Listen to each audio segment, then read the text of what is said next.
High বন্ধুরা, Jhuma Bengali kitchen থেকে YouTube চ্যানেলে তোমাদের সকলকে স্বাগত জানাই। আজ তোমাদের কাছে শেয়ার করতে চলেছি ডালিয়ার খিচুড়ি। ডালিয়ার খিচুড়ি আমি কিভাবে বানাবো আর কি কি উপকরণ দিয়ে বানাবো তা পুরোটাই তোমাদের কাছে শেয়ার করব। এখানে দেখো, এক বাটি সোয়াবিন গরম জলে ভিজিয়ে দিলাম আর কতগুলো সবজি আমি কেটে নিয়েছি। এখানে ছোট বাটির এক বাটি ডালিয়া আমি নিয়েছি আর নিয়েছি এক বাটি মুসুরির ডাল। এখন ডাল ও ডালিয়া দুটোই আমি জলে ভালো করে ধুয়ে নেব। 3 থেকে 4 বার জল পাল্টিয়ে পাল্টিয়ে ধুয়ে নিয়েছি।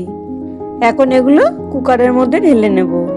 ডালিয়া তো অনেকেই অনেক রকমভাবে বানিয়েছো, তবে জানি না এইভাবে কোনোদিন বানিয়েছো কি না। এইভাবে ডালিয়ার খিচুড়ি সব রকমের সবজি দিয়ে যদি বানানো যায়, খেতে কিন্তু খুবই অসাধারণ লাগে।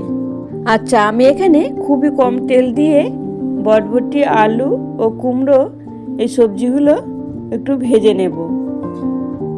তোমরা চাইলে আরও অনেক রকমের সবজি দিতেই পারো। আমার কাছে এইটুকু সবজি ছিল, তাই আমি এইটুকু সবজি দিয়ে আজ বানাচ্ছি। যে কোনো সবজি যদি একটু ভেজে নেওয়া যায়, তাহলে কিন্তু সবজির কাঁচা গন্ধটাও চলে যায় আর রান্নার পর খেতেও কিন্তু দারুণ লাগে। এখন দেখো, সবজিগুলো ভেজে আমি উঠিয়ে নিলাম।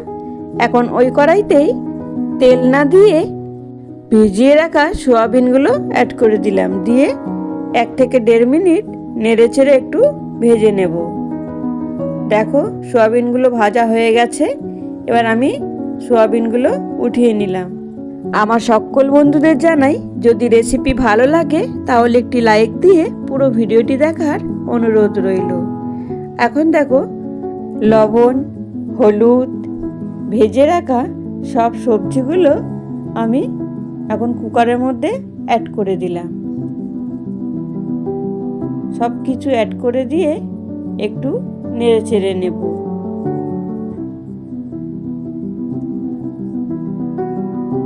এবার কয়েকটা চেরা কাঁচা লঙ্কা আমি অ্যাড করে দিলাম।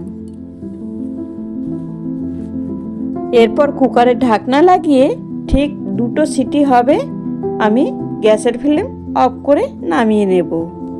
2টো সিটি ঠিক পড়ে গেল। এবার আমি কুকারটা নামিয়ে নিয়ে কড়াই বসিয়ে দেব। দেখো, কড়াই গরম হয়ে গেছে। সামান্য একটু সরষের তেল অ্যাড করে ফোড়নের জন্য রেডি করে নিয়েছি গ্রেট করা আদা, শুকনো লঙ্কা, 5 ফোড়ন ও তেজপাতা। এখন এই সবগুলো তেলের মধ্যে দিয়ে ভালো করে নেড়ে চেড়ে ফোড়নটা ভেজে নেব। এবার কত সুন্দর একটা সেন্ট বেরিয়েছে ফোড়ন থেকে। এখন কেটে রাখা টমেটোগুলো আমি ফোড়নের মধ্যে অ্যাড করে দিলাম। এরপর টমেটোটা ভালো করে নেড়ে চেড়ে ভেজে নেব। 1 চামচ মতো ভাজা মশলা আমি অ্যাড করে দিলাম। ভাজা মশলাটা অ্যাড করে দিয়ে আবারও বেশ ভালো করে নেড়ে চেড়ে মশলাটা কষিয়ে নেব। এই ডালিয়ার খিচুড়ি তোমরা চাইলে কড়াইতেও বানাতে পারো। আমি এখানে কুকারে বানিয়েছি, এই কারণে খুব কম সময় লাগে, খুব চটজলদি রান্নাটা কিন্তু হয়ে যায় আর খেতেও কিন্তু দুর্দান্ত লাগে।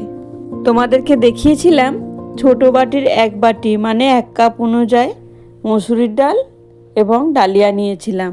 আর এখন দেখো, রান্নার পরে ডালিয়ার খিচুড়ি বেড়ে গিয়ে এতটাই হয়েছে যে এখন 4 থেকে 5 জন খাওয়ার মতো।